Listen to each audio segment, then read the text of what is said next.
नमस्कार दोस्तों, आपके अपने शो दी स्टोरीबाज शो में आपका स्वागत है। आज हम आपके लिए लेकर आए हैं एक नई कहानी कोरा कागज, जिसका लेखक मैं हूं और आप सुनेंगे मेरी ही आवाज़ में। मेरा नाम है अविनाश और आप सुन रहे हैं दी स्टोरीबाज शो।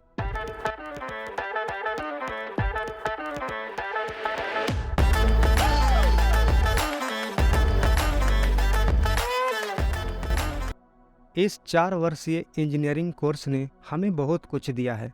बहुत सारा पैसा, खूबसूरत पत्नी, हाई लेवल के दोस्त। इसके साथ ही अपने रिश्तेदारों में हमेशा चर्चा में बने रहने का मौका भी दिया है। शायद ज़िंदगी जीने के लिए किसी भी इंसान के लिए ये सारी चीज़ें पर्याप्त हैं। मैंने लोगों से अक्सर कहते सुना है, जिसके पास खूब सारा पैसा हो और खूबसूरत पत्नी हो, उसे लाइफ में किसी भी तरह की कोई टिस नहीं रह जाती है।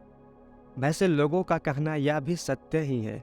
आखिर लोग पैसा भी तो इसीलिए कमाते हैं कि उनके फैमिली को किसी चीज़ की कमी ना हो, या यूं कह लीजिए उनकी खूबसूरत पत्नी और फैमिली को सारी उम्र खर्च करने के लिए पैसे कम ना हो। शायद मैं भी उन्हीं में से एक हूँ, क्योंकि मेरा भी यही मानना है। बचपन से ही इच्छा थी खूब पैसे कमाऊं, गाड़ियाँ खरीदूं, विदेशों में सैर करूं, और इसी इच्छा को पूरा करने के लिए मैंने गुल्ली डंडे, गली क्रिकेट, लुक्का छिपी खेल के अलावे लाइफ के बहुत सारे महत्वपूर्ण चीज़ों को पीछे छोड़ दिया, जो शायद वो सभी अमूल्य थे। मेरी इंजीनियरिंग पूरा होते ही एक सॉफ्टवेयर कंपनी में सॉफ्टवेयर डेवलपर के रूप में मेरी प्लेसमेंट हो गई। नौकरी मिल जाने के बाद घर वालों ने मेरी शादी तय कर दी। लड़की दूर के रिश्तेदार की फैमिली से थी। उसके घर वाले काफ़ी पैसे वाले थे, जिसके कारण गिफ्ट के रूप में कुछ दहेज भी मिल गए थे। इस शादी से मैं काफ़ी खुश था। अब ज़िंदगी से कोई शिकायत नहीं रह गई थी, क्योंकि एक अच्छे करियर के साथ साथ एक अच्छी लाइफ पार्टनर भी मिल गई थी। शादी के बाद मैं अपनी पत्नी के साथ दिल्ली में शिफ्ट हो गया था, और तब से लेकर अब तक अपनी पत्नी प्रतिमा के साथ दिल्ली में ही रह रहा हूँ। अब मेरा एक बेटा भी है, जो पिछले महीने ही अपने उम्र के 10 वर्ष पूरे किए हैं। जब से दिल्ली में शिफ्ट हुआ हूँ, तब से कभी वापस अपने गांव जाने का दिल नहीं किया है। वहाँ के टूटी सड़कें और पिछड़े बस्तियाँ मुझे कभी भी अपने ओर वापस आने के लिए उत्साहित नहीं किया है। यही कारण है जॉब के बाद कभी वापस अपने गांव नहीं गया, मगर अपने बेटे के जिद के कारण उसे गांव लेकर जा रहा हूँ। गांव में मेरे मम्मी पापा के अलावे एक दादी भी रहती हैं, जो अक्सर मुझे फ़ोन पर कहती हैं, बेटे कभी गांव ही तो आया कर, कम से कम मरने से पहले तो एक बार आकर मुझसे मिल ले, क्या करेगा इतने पैसे कमा कर। दादी की यह बात सुनकर मैं बस थोड़ा मुस्कुरा देता हूँ और कहता हूँ, आऊँगा दादी, जल्दी आऊँगा। जल्दी तो नहीं जा पाया, लेकिन आज पूरे 12 वर्षों के बाद अपने गांव जा रहा हूँ। मेरे साथ मेरी पत्नी प्रतिमा और मेरा बेटा सूरज भी है। पापा, हम दादाजी के पास कितने दिनों तक रहेंगे? मेरा बेटा सूरज मुझसे पूछा। मैं तो 2-3 दिन बाद वापस लौट आऊँगा, मगर आप लोग चाहो तो गांव में रुक सकते हो 1-2 हफ्ते, बाद में आ जाना जब आपकी स्कूल खुल जाएगी। मैंने कहा, नहीं नहीं, हम लोग क्या करेंगे गांव में? हम लोग भी आपके साथ ही चले आएंगे। मेरी पत्नी प्रतिमा थोड़ी सी उखड़ी हुई आवाज़ में बोली। पापा, मुझे दादाजी के पास पूरे वेकेशन तक रहना है, वैसे भी स्कूल बंद है, मैं वापस आकर क्या करूँगा?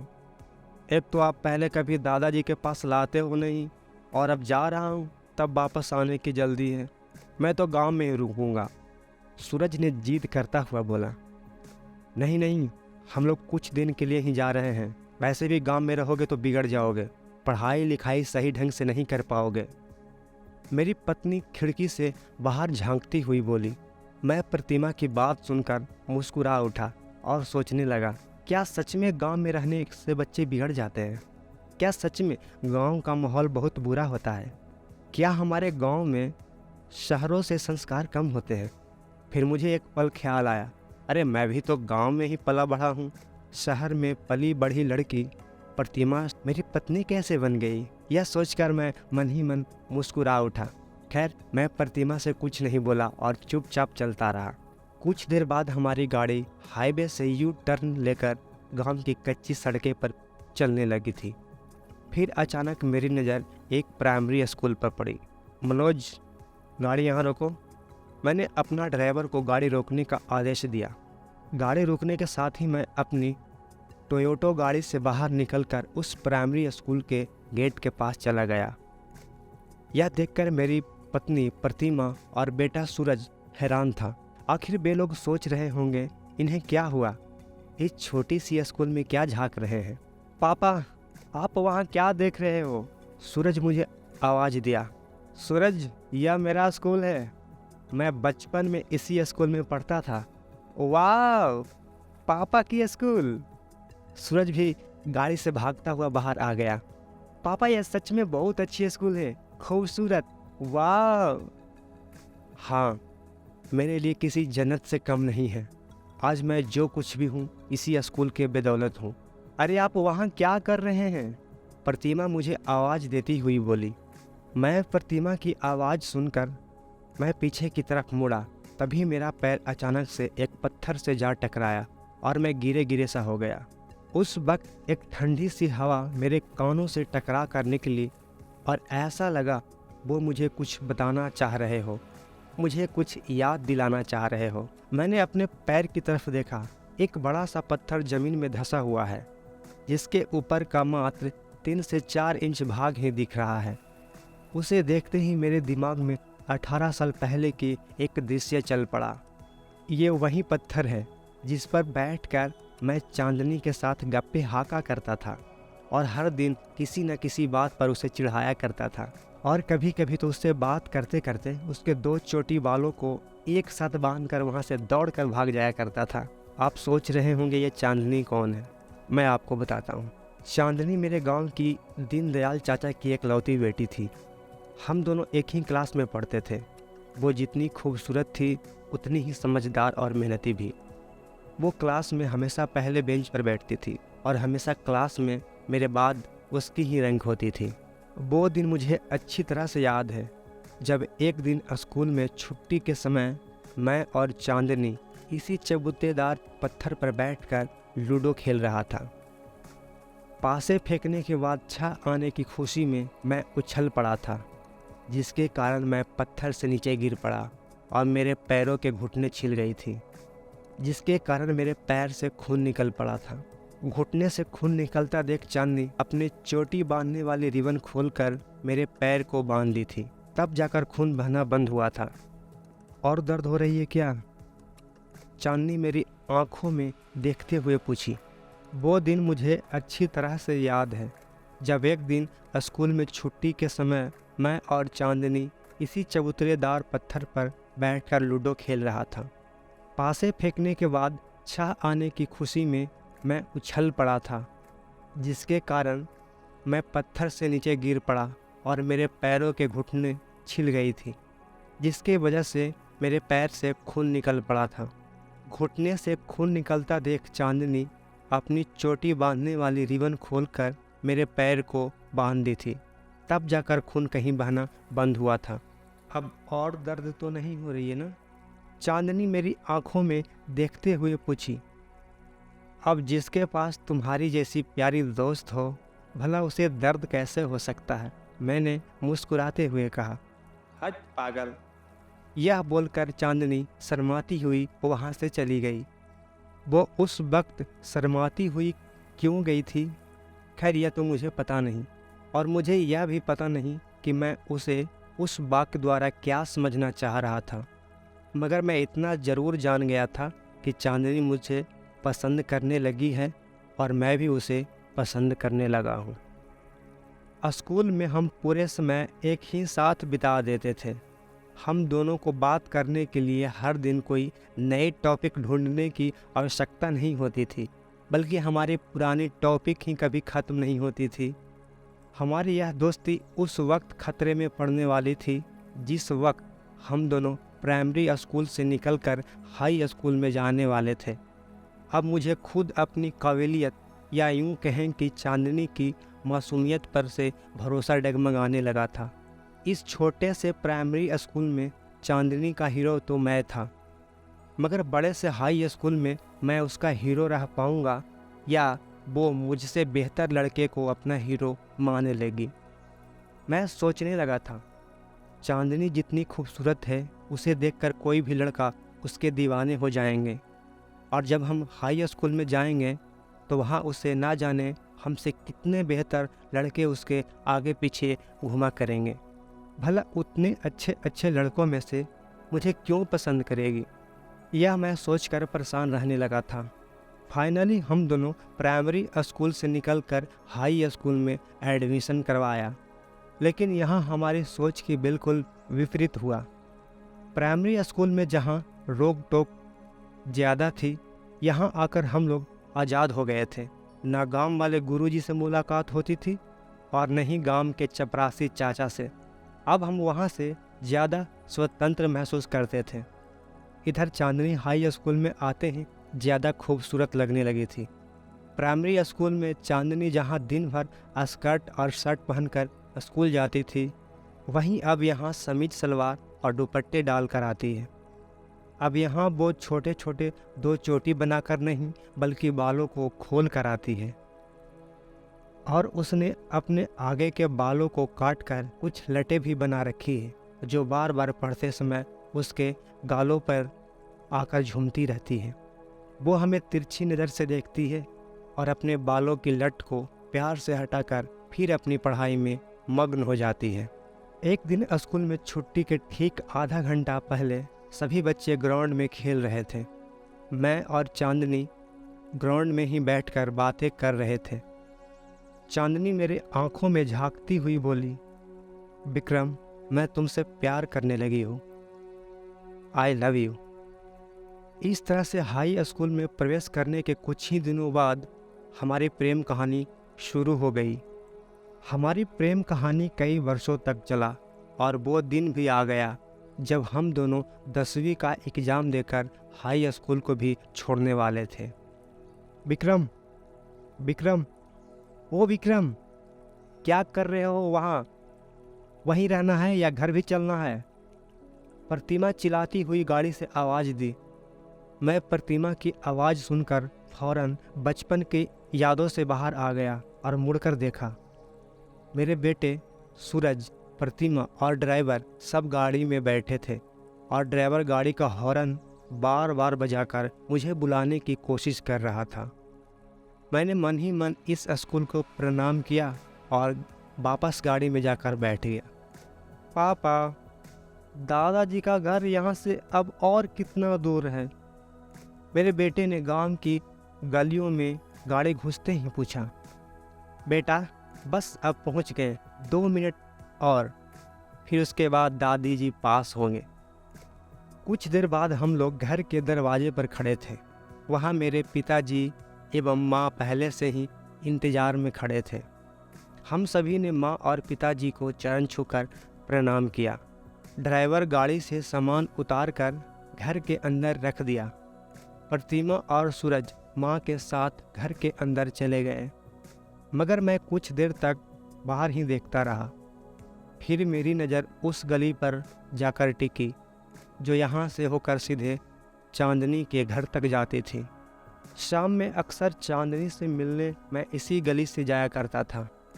इतने दिनों बाद इस गली को देखकर चांदनी की यादें एक बार फिर से ताज़ा हो गई। उसकी चेहरा, चंचल बातें आंखें के सामने से गुजरने लगी, जैसे मानो यह कल की बातें हो। मैं उन यादों को खुद से अलग करते हुए मैं अपने घर के अंदर प्रवेश किया। मेरा घर आज भी बिल्कुल वैसा ही है जैसा आज से 12 साल पहले हुआ करता था। मैंने इतने सालों में कभी भी गांव वापस ना आया था। मुझे जब भी अपने मम्मी पापा से मिलने का मन करता था तो वे लोग ही मेरे पास चले आते थे, और वैसे भी गांव में वापस आने की वजह नहीं रह गई थी। जब मैं 10वीं के बाद बीटेक की तैयारी के लिए कोटा जाने लगा था तो चांदनी मुझसे नाराज़ हो गई थी। विक्रम, मुझे तुमसे कुछ बातें करनी थी। हाँ बोलो। विक्रम, क्या कोटा जाकर मुझे याद रखोगे या फिर मैं तुम्हारी एक्स बन जाऊंगी? कैसी पागल जैसी बात कर रही हो? यह कोटा क्या, मैं दुनिया का किसी भी कोने में रहूँगा तो तुम्हें याद करूँगा और सिर्फ बस तुम्हें प्यार करूँगा। चांदनी खुश होकर पूछी, सच्ची? मुच्ची? कोटा जाते वक्त मेरे गले लिपट कर रो पड़ी थी और मैं उसे गले से चिपका लिया था। विक्रम बेटा, विक्रम अंदर आ जा। बेटा दरवाजे पर क्या कर रहे हो? पापा की आवाज़ सुनकर मैं अपने बचपन की यादों से वापस लौटा और अचानक से एक झटका महसूस किया। मैं इन सारी यादों को पहले की तरह पीछे छोड़कर अपने घर के अंदर गया। 12 साल बाद भी घरों में वही अपनापन, वही खुशबू, मेरी सारी चीज़ें उसी स्थिति में थी जैसे पहले हुआ करता था। बस कमी थी तो बस चांदनी की। चांदनी अक्सर किसी न किसी बहाने मुझसे मिलने के लिए मेरे घर आ जाया करती थी। मुझे अपने गांव आया हुआ लगभग 2 दिन बीत चुका था। इन 2 दिनों में मैंने उन सभी गलियों, खेतों, खलिहानों में घुमाया जहां पहले बचपन में घुमा करता था। उन सभी जगहों से बस यही एक पुकार आ रहे थे, विक्रम तुम इतने दिन कहाँ रहे? आखिर तुम्हें अपने गांव से क्या शिकायत थी जो इतने वर्षों तक इससे दूर रहा? क्या मैं तुम्हें सही से परवरिश करने में नाकामयाब था? क्या यहाँ के वातावरण तुम्हें पसंद नहीं थी? अब भला मैं इन खेत खलिहानों और गांव के सकरी गलियों को कैसे समझाता कि जितना तुम मुझे मिस करते थे उससे कहीं अधिक मैं भी तुम्हें मिस करता था।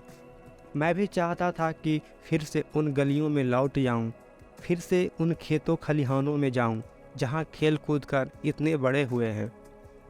अब भला इन्हें कैसे समझाता कि उम्र बढ़ने के साथ साथ जिम्मेदारियां भी बढ़ जाती है, जो कभी कभी ना चाहते हुए भी इन सब चीज़ों से दूर होना पड़ता है। एक दिन मैं अपने बेटे सूरज के साथ खेत की ओर से घूमकर अपने कमरे में आकर बैठा था। अचानक से मेरी नज़र टूटी हुई अलमीरा पर गई जो आंगन के सबसे किनारे वाले छोर पर रखी हुई थी। मेरे कमरे से थोड़ी थोड़ी दिख रही थी। घर में नए अलमीरा आ जाने के कारण उसे अब बेकार समझकर बाहर रख दिया गया था। ठीक वैसे ही जैसे बाप को बूढ़े हो जाने पर बेटा उसे घर से बाहर दलान में बैठा दिया करता है। मैं कमरे से बाहर निकलकर उस अलमीरा के पास गया। अलमीरा के दरवाजे खोलकर देखा, उसमें मेरी कुछ किताबें और पुरानी कापी पड़ी हुई थी। मैं उन सभी किताबों को खोलकर अपने कमरे में ले आया और देखने लगा।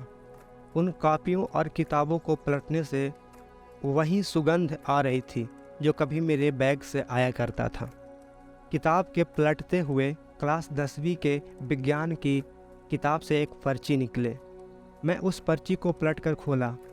उस पर्ची के देखते ही मुझे समझते यह देर न लगी कि यह कब की है। ये वो ही कागज़ थी जो मुझे चांदनी ने दी थी। मैं क्लास 10वीं पास कर कोटा रहने के लिए चला गया था और 3 महीने बाद वापस आने वाला था। तब चांदनी मेरे घर आकर ये कागज़ दी थी। वो दिन मुझे अच्छी तरह से याद है। चांदनी काफ़ी परेशान दिख रही थी। मैं कमरे में बैठकर सुबह वापस कोटा लौटने की तैयारी कर रहा था।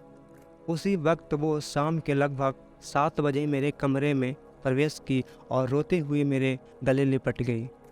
विक्रम, मैं भी तुम्हारे साथ चलना चाहती हूँ। प्लीज़ यहाँ से कहीं ले चलो। अब मैं यहाँ नहीं रहना चाहती। तुम्हारी चांदनी बन के रहना चाहती हूँ। चांदनी मुझसे गले लिपटी हुई बोली, चांदनी यह क्या बचपना हरकत है? तुम्हें तो पता है मैं कोटा पढ़ने जा रहा हूँ और वहाँ मैं हॉस्टल में रहता हूँ। भला अब वहाँ तुम्हें कैसे रख सकता हूँ? मैं समझाते हुए चांदनी को बोला, विक्रम यहाँ लोग हमारे तुम्हारे बारे में बातें करते हैं। सभी लड़के मुझे गंदी नज़रों से देखते हैं। जब से कुछ लड़कों ने तुम्हारे और मेरे बारे में पापा को बताया है तब से वो मुझसे चिढ़े चिढ़े रहते हैं और अब तो पापा मेरी शादी की बात भी कर रहे हैं। चांदनी इस बार लगभग गिड़गिड़ाती हुई बोली, चांदनी कोई बात नहीं, सब सही हो जाएगा। देखना जब मैं पढ़कर कुछ कर लूँगा तब तुमसे ही शादी करूँगा। मैंने उसकी आंखों के आंसू पोंछते हुए कहा, सच बोल रहे हो ना? पक्का? अरे हाँ बाबा, पक्का। तो वादा करो कि तुम कोटा जाकर मुझे नहीं भूलोगे। चांदनी अपनी आंखों के आंसू पोंछती हुई बोली, प्रॉमिस, कभी नहीं भूलूंगा, मैंने कहा। इतना सुनने के बाद चांदनी बगल में रखी मेरी गणित के कॉपी से एक पन्ने फाड़कर मेरे हाथ में थमा दी और बोली, यह लो कोरा कागज, और जब तुम पढ़ लिख कर बड़े आदमी बन जाओ, उस दिन तुम इस मेरे कागज पर एक शुभ लग्न लिखकर मुझे वापस कर देना। मैं उसी दिन शादी के जोड़े पहनकर तुम्हारे घर चली आऊँगी। चांदनी कागज के उस टुकड़े को मुझे देखकर वो चुपचाप मेरे घर से चली गई। उस दिन मेरी माँ मेरे और चांदनी के बीच का बातचीत सुन ली थी और उसने चांदनी को मेरे कमरे से बाहर निकलते हुए भी देख ली, जिसके कारण मेरी माँ हम दोनों के बीच चल रही सारी कहानी समझ गई और उसने चांदनी से दूर रहने की सलाह दे दी। बेटा, हम आधी रोटी खाकर तुम्हें अच्छे कोचिंग स्कूल में पढ़ा रहे हैं। अगर तुम इन सब चीज़ों में पड़े रहोगे तो हम सब का क्या होगा, और साथ ही तुम्हारी ज़िंदगी भी नरक हो जाएगी। इसलिए इन सब चीज़ों को छोड़कर अपनी पढ़ाई पर ध्यान दो, मेरी माँ ने समझाते हुए कहा। उस वक्त मैंने भी अपनी मम्मी पापा के बात मानकर इन सब चीज़ों से दूर रहने में ही अपनी भलाई समझी और मैं उस कोरे कागज़ को अपने 10वीं वाली विज्ञान की किताब में रखकर कोटा चला गया। वहाँ जाकर इन सब चीज़ों से दूर रहकर 2 साल तक इंजीनियरिंग की तैयारी किया और फाइनली मुझे एक अच्छे इंजीनियरिंग कॉलेज में एडमिशन हो गया। कॉलेज जाने के बाद मुझे खर्च बढ़ गई और उन खर्च के लिए मेरे फैमिली दिन रात मेहनत करने लगे। धीरे धीरे कर समय बीतता गया और मेरी इंजीनियरिंग कंप्लीट होने के साथ ही एक अच्छी जॉब भी मिल गया। कोटा और कॉलेज में मैं इतना उलझा रहा कि इस कोरे कागज़ और चांदनी की याद धीरे धीरे धुंधले पड़ गए और एक दिन ओझल हो गया। जॉब के बाद घर वालों के मर्जी से शादी कर लिया और वहीं पत्नी के साथ सेटल हो गया। मैं उस कागज़ को अपनी जेब में रखा और किताब बिस्तर की तरफ फेंक कर मैं चांदनी की घर की तरफ तेज़ी से भागा। मैं दौड़ता हुआ चांदनी के घर पहुंचा। घर में कोई नहीं था। मैंने आवाज़ दिया, चांदनी, चांदनी, चांदनी। किसी का कोई रिस्पॉन्स नहीं आया। जब मैं घर से बाहर निकलने लगा तब किसी औरत के मरियल सी आवाज़ आया, कौन कौन है? किन्हें ढूंढ रहे हैं? मैं पलट कर देखा। सामने सीढ़ी से एक पतली दुबली, बिल्कुल कांट जैसी शरीर के ढांचे एक औरत चली आ रही थी। उसके गोद में 2-3 साल के एक बच्चे थे। मैं उसे देखकर पहचान नहीं पाया, मगर वो मेरे पास आती हुई पहचान गई। विक्रम, तुम? चांदनी? मैं पहचानने की कोशिश करते हुए बोला। हाँ हाँ विक्रम, मैं चांदनी ही हूँ। उसे देखकर मुझे यकीन नहीं हो रहा था कि ये वही नटखटी, बातुनी और मेरी प्यारी चांदनी है।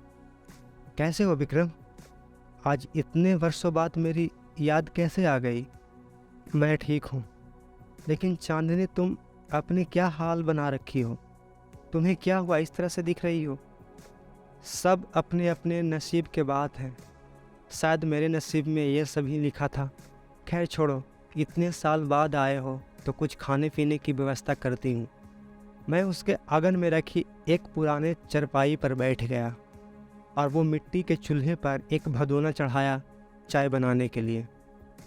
उसके बिखरे बालों और भद्दी साड़ी के बीच वो आज भी उतने ही खूबसूरत लग रही थी जितनी कि क्लास 10 में लगती थी। चांदनी चूल्हे में फूंक मारी जा रही थी। तभी मैंने अपने पॉकेट से कागज़ के टुकड़े उसके तरफ बढ़ा दिया। विक्रम, तुम भूल गए कि कागज़ नहीं जलानी चाहिए। मैं चूल्हे में फूंक मार करके आग लगा लूँगी।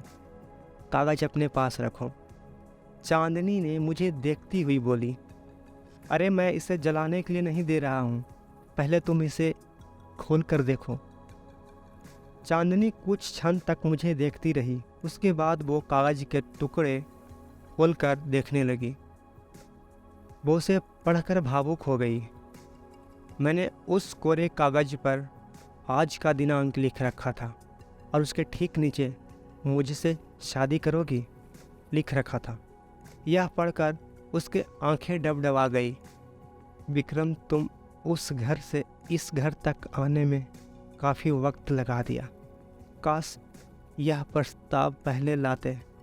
हाँ चांदनी, मैंने काफ़ी देर कर दिया। इसके लिए मैं तुमसे माफ़ी मांगता हूँ। प्लीज़ माफ़ कर दो। अब मुझसे शादी कर लो। यार, आज मेरे पास सब कुछ है, पैसे, गाड़ी, घर, मगर तुम्हारे बिना ज़िंदगी में सुकून नहीं है। चांदनी बिना कुछ बोले चाय बनाती रही। चांदनी, अब मुझसे शादी करोगी? मैं तुम्हारे बिना सच में अकेला हूँ। चांदनी इस बार भी कोई जवाब नहीं दी। वह चुपचाप मिट्टी के चूल्हे में लकड़ी तोड़कर जलाती रही। चांदनी, तुम मेरी बात सुन रही हो? मैं तुमसे कुछ पूछ रहा हूँ। इस बार मैंने थोड़ा तेज आवाज़ में बोला था। चांदनी एक गहरी लंबी सांस ली और मेरी तरफ देखकर बोली, विक्रम, तुमने मुझसे शादी क्यों नहीं किया?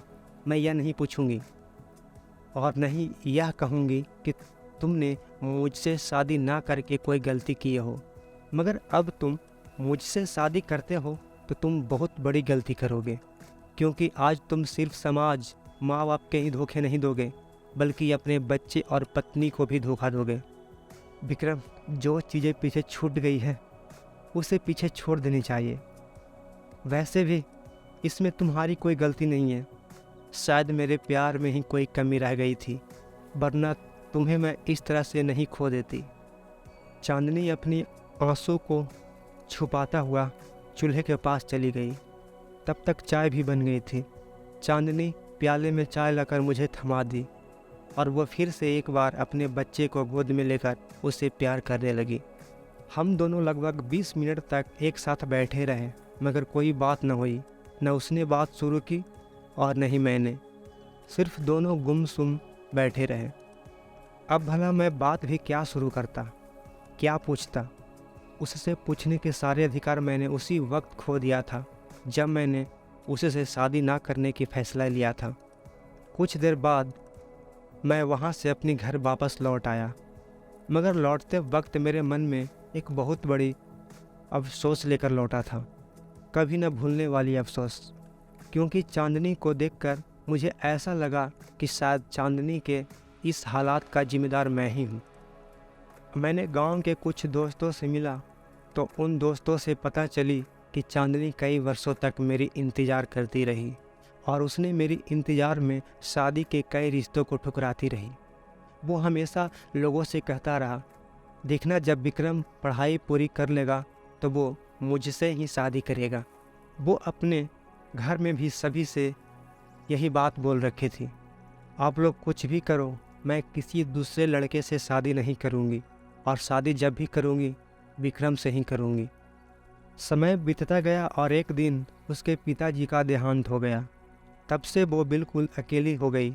उसी बीच चांदनी को मेरी शादी किसी और लड़की से हो जाने की सूचना मिली, जिसे सुनकर वो बर्दाश्त ना कर सकी। वो धीरे धीरे बीमार पड़ने लगी। इधर उसकी माँ की भी तबीयत कुछ ठीक नहीं रहने लगी, जिसके कारण अपनी माँ की हालत देखकर अपने माँ के पसंद से शादी कर ली। वो लड़का शराबी था। शादी के बाद वो ससुराल चली गई। वहाँ उसका पति खूब मारता पीटता, जिसके कारण वो और भी बीमार रहने लगी। फिर एक दिन उसकी माँ की देहांत हो गई। वो अंदर से और भी टूट गई थी। अब वो अपने पति से भी अजीज आ गई थी। उसने अकेले रहने का फैसला ले ली। उसके बाद वो अपने पति को छोड़ अपने बच्चे के साथ वापस अपने माँ के घर में रहने चली आई और तब से वो यहीं रहकर अपना गुजर बसर कर रही है। चांदनी की यह कहानी सुनकर मेरे रोम रोम काँप उठा। आज मुझे ऐसा महसूस हो रहा था जैसे मानो दुनिया में मुझसे ज़्यादा गरीब कोई और नहीं होगा, जो अपने प्यार के लिए कुछ नहीं कर पाया। अंदर से ऐसा लग रहा था जैसे दुनिया का सबसे गिरा हुआ इंसान मैं ही हूँ, जो एक सच्चे प्यार करने वाली लड़की को बदले में मैंने प्यार ना दे सका। मुझे एहसास हो गया था कि मैं दुनिया का सबसे लालची आदमी हूँ। पैसे के लालच में अपने प्यार को भूल गया। मैं अपने गांव में 1 सप्ताह बिताने के बाद वापस दिल्ली लौट आया। चांदनी की वो हालत देखी नहीं जा रही थी। मैं उसे उस हालत में नहीं देख सकता था। मैंने बहुत कोशिश किया कि उसे अपने साथ ले चलूं, लेकिन वो नहीं आई। मैंने इस बार अपने मम्मी पापा को साथ ले आया। आज ज़िंदगी जीने के लिए हर चीज़ उपलब्ध है मेरे पास, मगर फिर भी दिल में कहीं ना कहीं कुछ कमी सी महसूस होती है, जो शायद यह एहसास दिलाता रहता है कि खुशियाँ पैसे से नहीं खरीदी जा सकती। और साथ ही एक अफ़सोस हमेशा मेरे दिल में रहेगा, और साथ ही एक अफ़सोस हमेशा मेरे दिल में रहता है, और शायद हमेशा रहेगा भी। काश मैं चांदनी के लिए कुछ कर पाता, काश उसके उम्मीद ना तोड़ी होती, तो आज वो एक अच्छी ज़िंदगी जी रही होती है। मिस यू चांदनी, मुझे माफ़ कर दो, मैं तुम्हारे उम्मीदों पर खरा ना उतर सका। तो दोस्तों, ये कहानी आपको कैसी लगी हमें ज़रूर बताएं।